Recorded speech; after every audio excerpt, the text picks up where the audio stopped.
Hello to everyone. Very happy to be here. And actually, for the first thing, I would like actually to express my very big appreciation and gratitude to the organizer of this conference.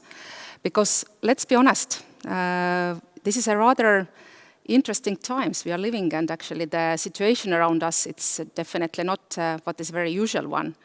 So we need to be very creative, we need to be very open-minded, and thank you very much for having this event, for all those who are taking care of educational issues and bringing us together to share our best experience and be also good, inspires for the future. And I would like actually to talk today quite a lot about the future.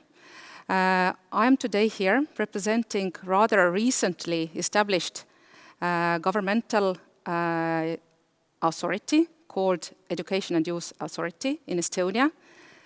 And I should disappoint you, those of you who actually would like to hear that what great stuff we are delivering to our different school teachers and learners and what we have done in the past. But rather, I would like actually to provoke you with some thinking, rather fresh one, what actually is happening around us, and give you maybe some food for thought, what might happen in the future, based on our very long-term 2 months history as authority. But still, those of you who would like still to hear about what has been behind the establishment of this unit, then please visit our website and you can find quite a lot of formal information. But if it's okay with you, I will skip this part as of today. But still, although majority of my presentation will be for future and looking to the future, I would like to still share my very, very big respect towards those institutions which have been now merged under this authority and which have been really much delivering great things to those participants in Estonian educational system. And these are the names of the 4 institutions delivering great things for teachers, for learners, for schools, for all our stakeholders. But, as I said, I would like to skip this part as of today and just want to ensure for all of those participants in Estonia, their teachers, their students, their school leaders, we will continue to deliver all these great things, what we have been delivered so far. So don't worry about that. But going further, as a new organization, most probably all of you be there once or more times, we start usually about talking about values, our vision and mission. And I just want to share maybe we are not ready there and we are doing it together with our Ministry of Education and Research in Estonia. We are executional unit for the ministry, but we as a unit, we would like to be very open to listen, open to learn.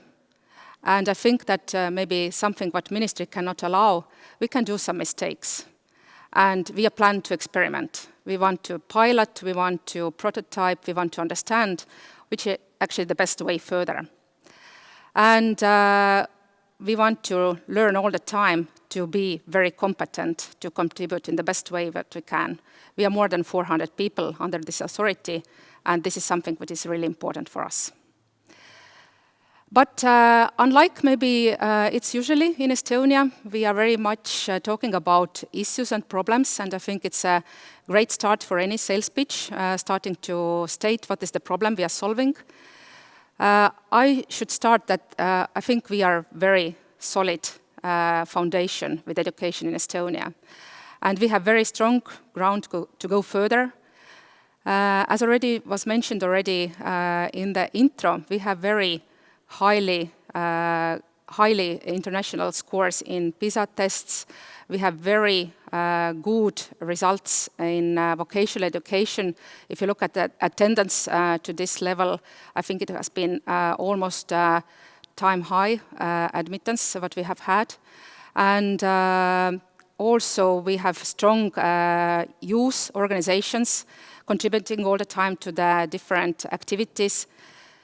And I think there are many, many things what I have discovered myself being in this new position. But the truth is that what has already got us here will not get us further. So we need to still ask ourselves that how we go further. And it's very important to understand the world around us and the context we are living in currently, and we need to interpret and understand and translate it into the activities, what should be taken then to react on the situation.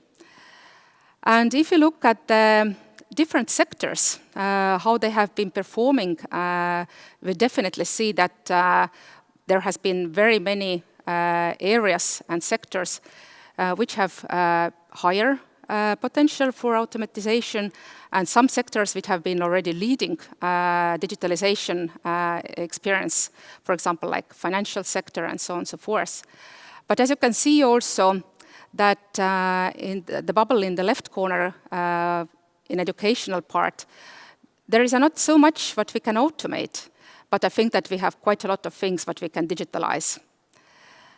And also, if to take a look, what are the skills and also capabilities what we need to have to tackle all these different challenges which are in front of us from economical perspective, then we do understand that there is not so much anymore very clear professions like it has been, let's say, decades before, but we need to have absolutely new set of skills which is driving us further.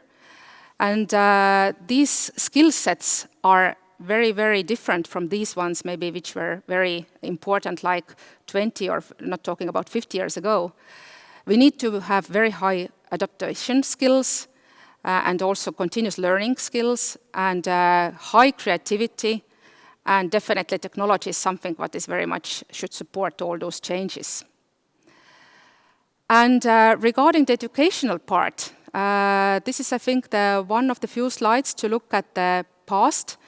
But what I would like to point here is that if to look at how the educational people with different educational levels have managed to tackle with economical situation or crisis, then we can see that 10 years ago, the biggest drop was actually for those who had lower educational levels. And I know already that the numbers, what we are going to see for the current year, will be rather the same in the pattern. So learning and higher education is somewhat a guarantee that you can actually manage in the labor market with the new challenges which might appear.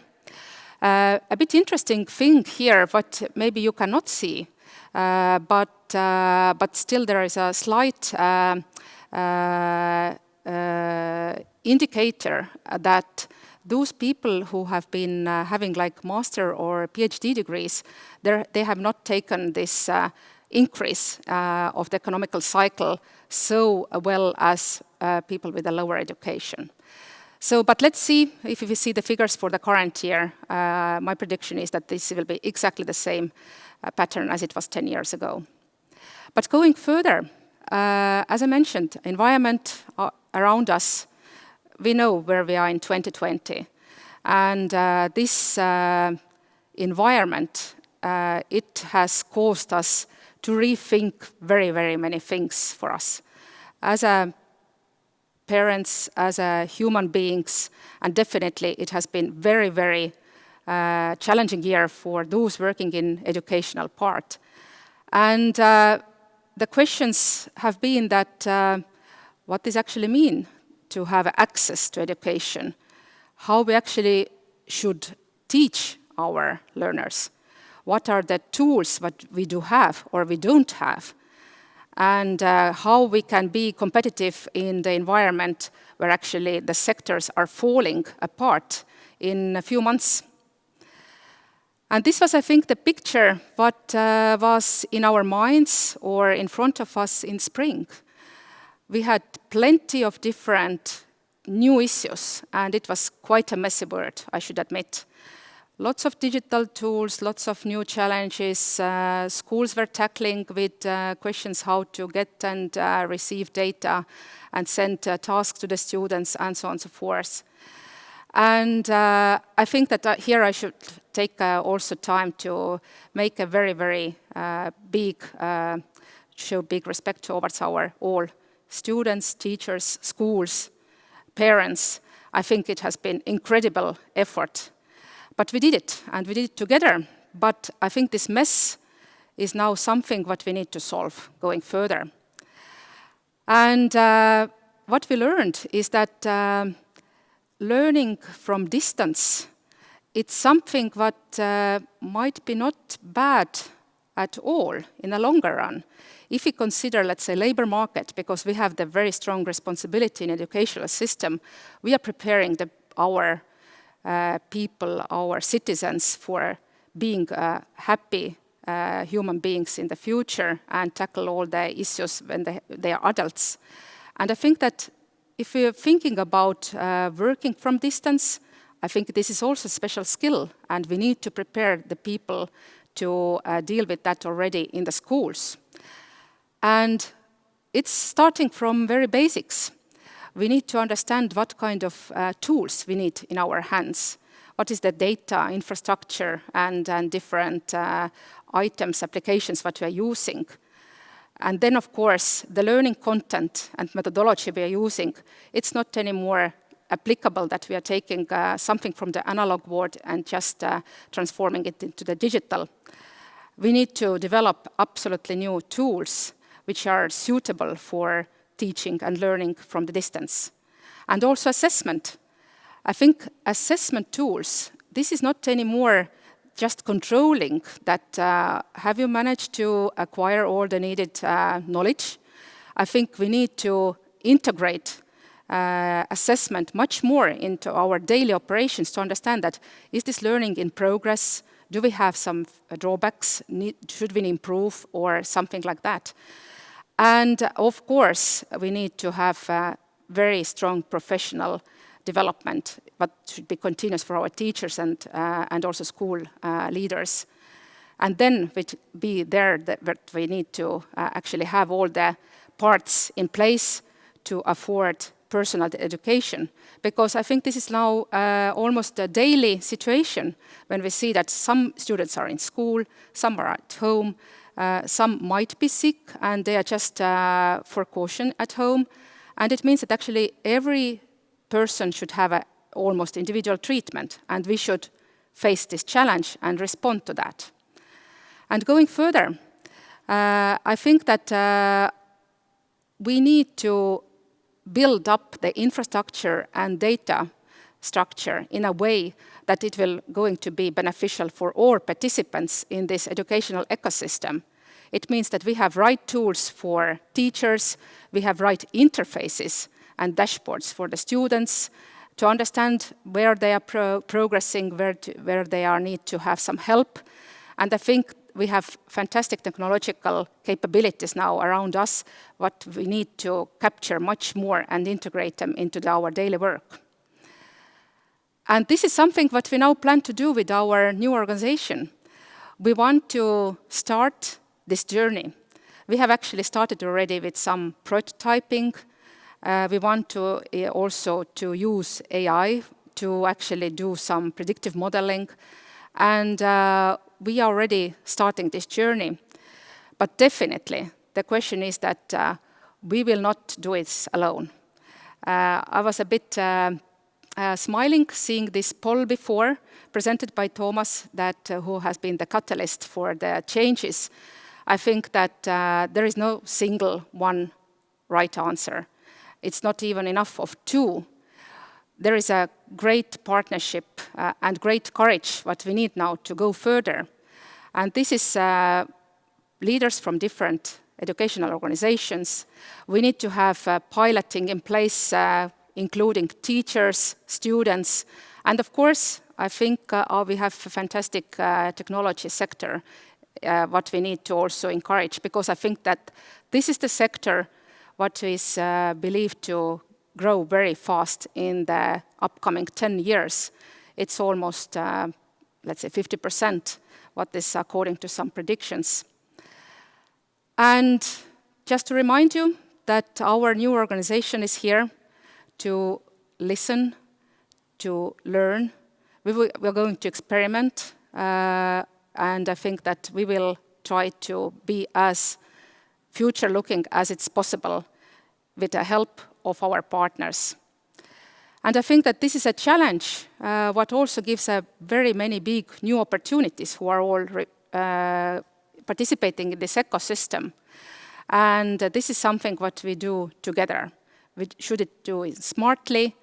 We need to keep efficiency in our mind, but also let's take also some ambitious, because I think that there are no any more like borders in geographical levels. This is something what we now understand, that we are all tackling the same issues around the world. Let's learn from each other. Let's share those experiences. And I think that this is something what we can also leverage as a great input for next economical growth. Thank you so much.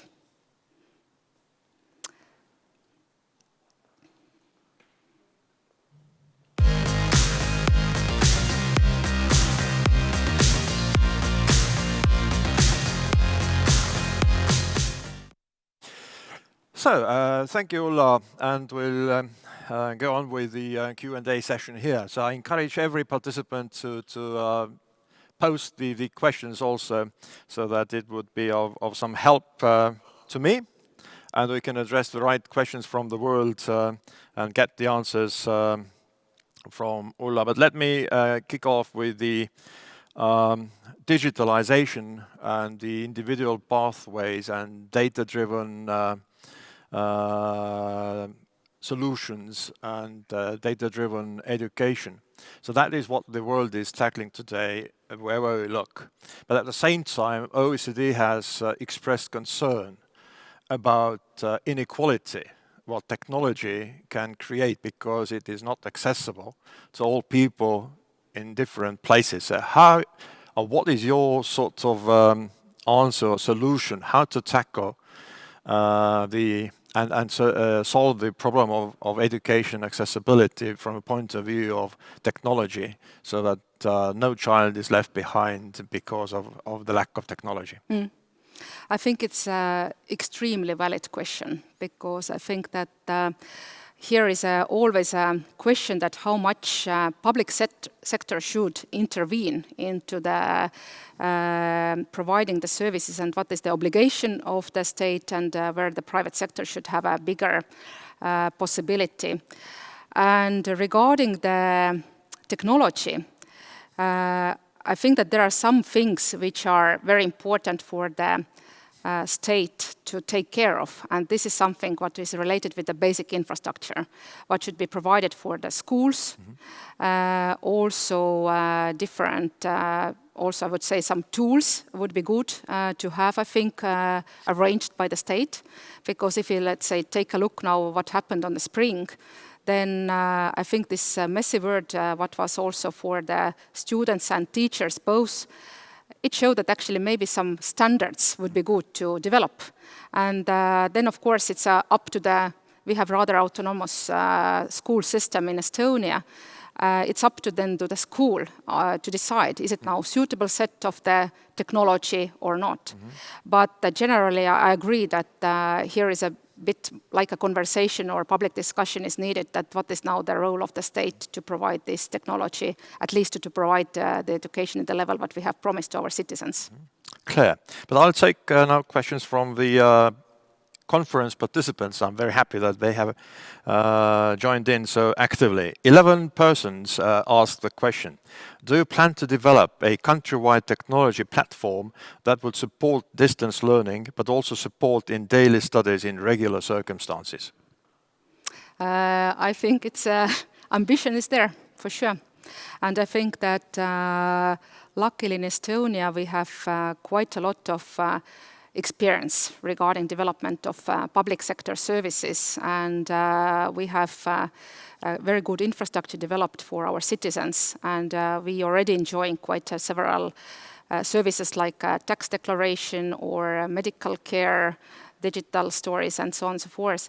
So I think that the education should also now step out, and I think that we have rather good situation with our different databases. I think that the issue or challenge what we have is that these databases are not interconnected for the end user, and this is something what we need to change for sure. So getting rid of the silos. Absolutely. I think that this is something what we need to step up, I think, in different public sectors, I would even say, because this is also, as I said, needs a collaboration, not only between, let's say, teachers and students or our authority with school, but I think this is also that we need to collaborate much more among different ministers. Right. The next question, 8 persons. Thanks for this great vision. What are the best ways of international edtech companies to work with Harno? I think that I see, and this is my personal view, that it's not always the smartest way to develop everything yourself. Because still we have limited knowledge, we are a small country, we need to concentrate on the core things which we are the best on, and definitely technology will not never be our core competence in the authority. So I think that our main purpose and also ambition is to develop this so-called playground or sandbox, and to enable the accessibility to these different data sources and different applications and also customer groups. And this is something what we need to develop very carefully together, because of course, if you're talking already a word about like a data, then I already assume that some people are a bit becoming nervous. So it means quite a lot of collaboration, as I mentioned, in a state level as well. Well, data is needed for deep learning, and etc., etc. Absolutely. The next question from the list. What is your favorite thing about the Estonian education system? Your personal favorite thing. My personal favorite thing. This is now really personal question. I would say that still freedom to choose. And I think that we have a very great education that we are providing in, I would say, all levels. Mm-hmm. So it means that if I am more a skilled person, then we have a very good vocational system.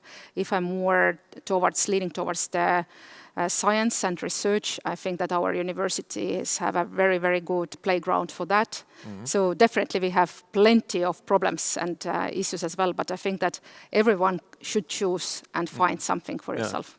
That I like. So what we are talking here in Estonia about is challenges rather than problems. But the next question is equally important and is shared by equally a big number of people, and that is, how much, if at all, do you consult with the ministries in other countries? And what countries do you see as great examples for you? I should admit that being now in this position a bit less than 2 months, then my network in this area is a bit limited. But I think Finland is definitely one of those countries where we have learned quite a lot already in the past. And I think that this is, culturally very close to us. But I think that I know that we are working very closely together in the ministry level with very many countries, starting in this countries from which have been, let's say, in the league with the PISA results in the highest league, and also under OECD we have different workforces. So I think that there are quite a lot of contacts what I'm planning to use. Right, your presentation made our participants very active, so I'm very happy for that. The next question comes from adult education. So there was an adult education listed in your slides. What do you plan to do in Harno with this? I think it's a very good and very, very important question, because if we say that where we have maybe the biggest challenges with educational levels, then I think that this is how to support this lifelong learning in the adult age.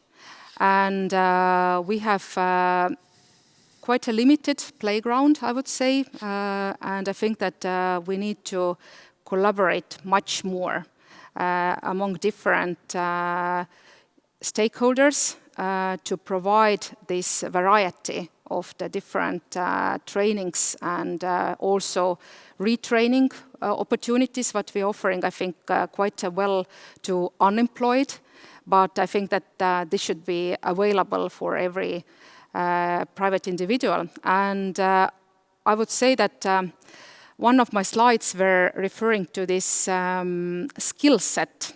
We have a very great analysis about different skills which are needed for supporting our future needed competences and so on and so forth.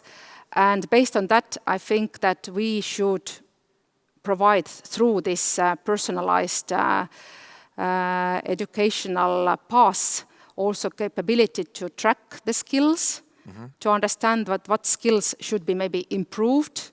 And I think that having individual story on educational, also not only from the degree sides, but also based on the skills, I think this affords also for critical thinking people to understand that which skills should be improved. And this is something what we should provide for our adults.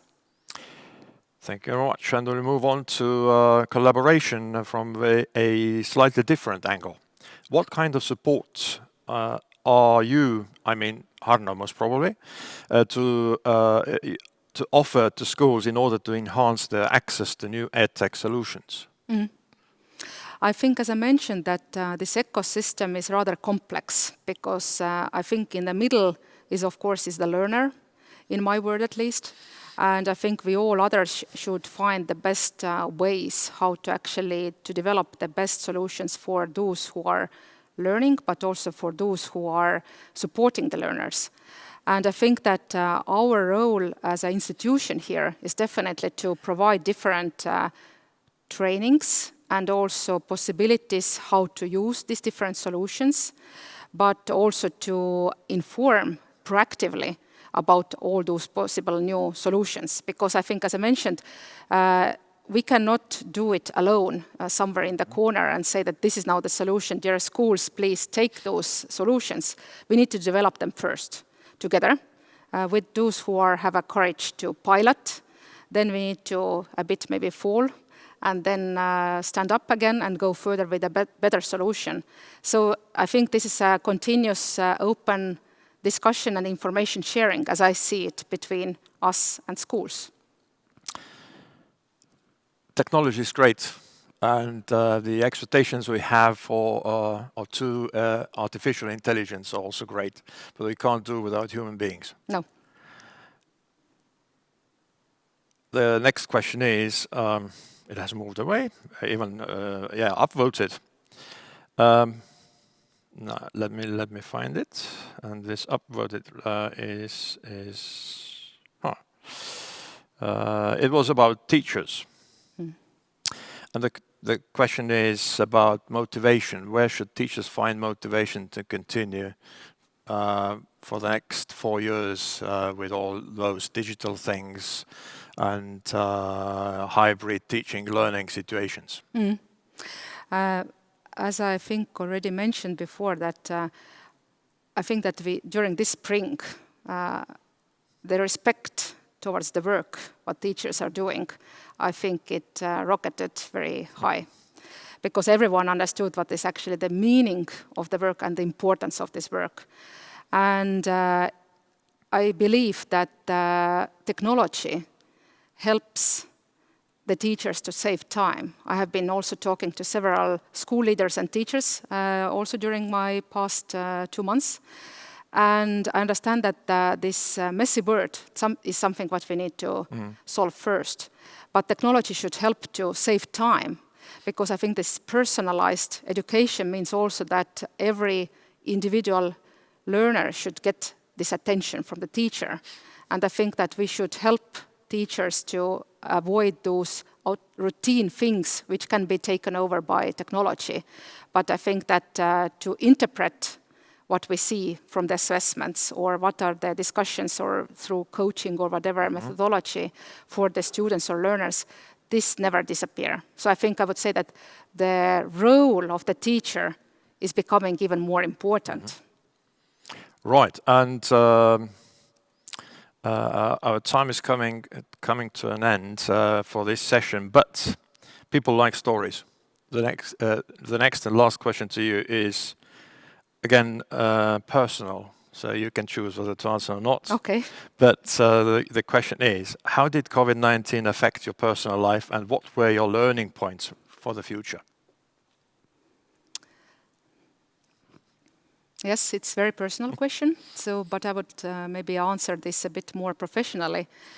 I think this affected me quite a lot, and this is because I'm here working in public sector now, not in private sector anymore.